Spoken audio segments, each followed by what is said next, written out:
Wir machen jetzt einen großen Zeitsprung zurück, wo es noch keine Masken gab bei uns in Österreich und dieses Virus auch noch nicht unsere Grenzen quasi überschritten hat in die Vor-Corona-Zeit, gefühlte Jahre, in Wahrheit sind es 2 Monate.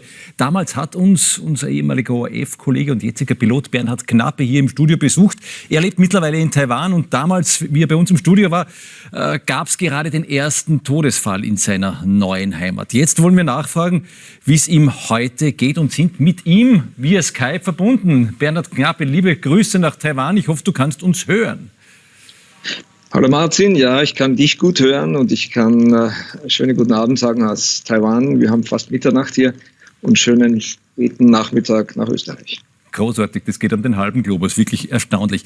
Bernhard, wie geht's euch denn momentan so in Taiwan? Direkt quasi vor den Toren Chinas, das war die unmittelbare Nähe und damals hat man nicht genau gewusst, wie sich das entwickelt bei euch.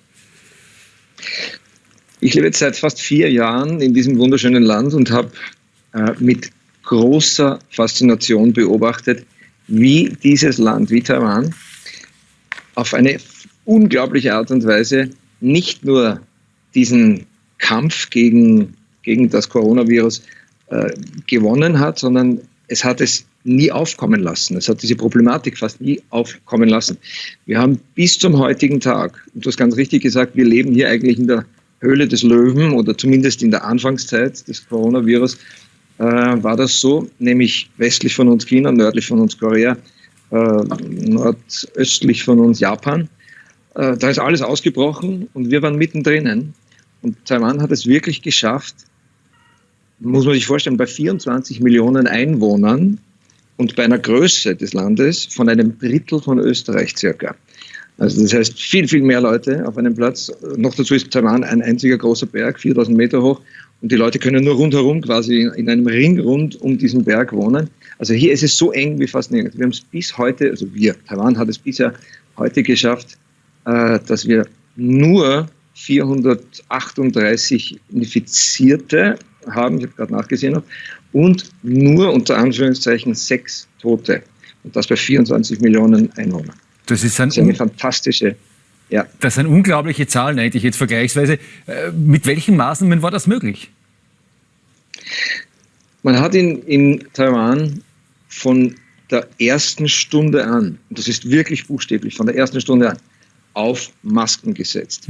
Man weiß aus der SARS-Epidemie vor 17 Jahren, wie wichtig die Masken sind. Das haben wir leider im Westen nicht gewusst und deshalb sind wir viel zu spät mit den Masken gekommen, obwohl Österreich zum Glück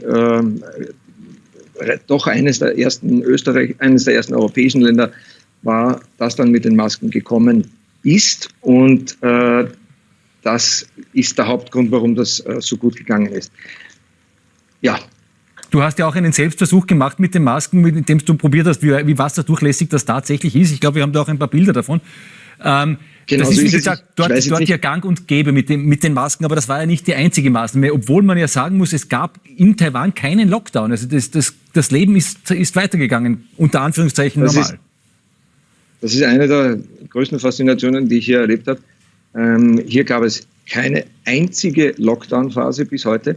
Hier gab es keine Ausgangssperren, hier gab es keine Ausgangsbeschränkungen. Man hat machen können, in Wirklichkeit alles, was wir davor gemacht haben, nur eben mit Maske.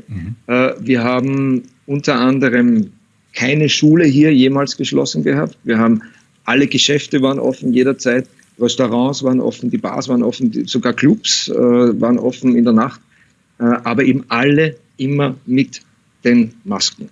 Die Straßen sind voll mit Leuten, die rumlaufen. Es ist, aber konkret, wie schaut das in Restaurants aus? Gibt es da Trennwände oder wie funktioniert das? Genau so ist es.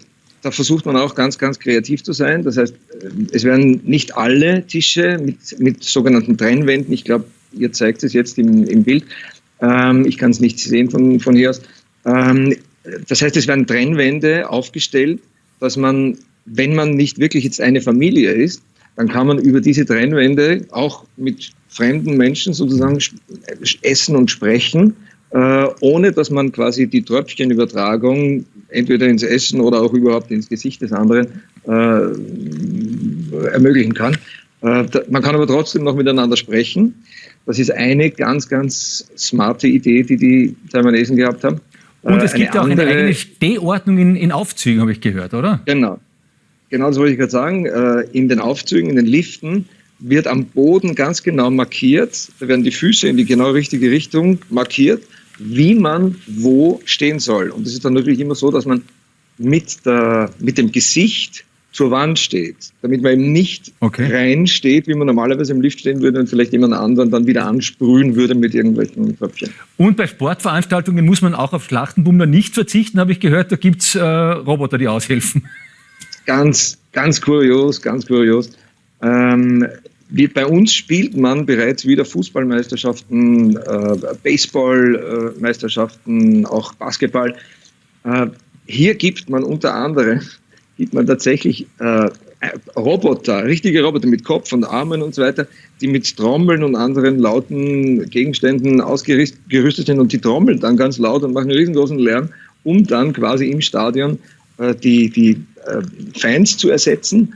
Und dann setzt man auch quasi Plastikfans rein. Das sind dann Hunderte und Aberhunderte Plastikfans, die sitzen auf den Tribünen, die wunderschön gemacht werden, weiblich, männlich, mit verschiedensten Haaren. Die sitzen da mit Transparenten in der Hand, mit Schals, mit allen möglichen Dingen. Also es ist unglaublich kreativ, dieses daran. Unglaublich. Dann kann man nur hoffen, dass das dann trotzdem wieder irgendwann durch echte Menschen ersetzt wird. Bernhard Knappe, vielen herzlichen Dank für das Gespräch.